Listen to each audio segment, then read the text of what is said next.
Mən İsmail Səfərov 1972-ci ildə Zərdab rayonunun Məlikümudlu kəndində anadan olmuşam.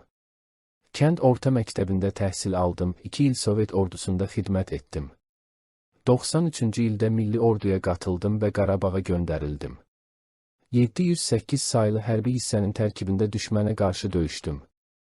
94-cü ilin əvvəlində ordumuz cəbhədə uğurlar qazandı. Füzuli, Ağdam istiqamətlərində gedən döyüşlərdə iştirak etdim. Düşmənin xeyli texnikasını və canlı qüvvəsini məhv etdik. Lakin itkilərimiz də oldu. Fevral ayının 2-sində mən də torpaqlarımızın müdafiəsi uğrunda şəhidlik zirvəsinə yüksəldim.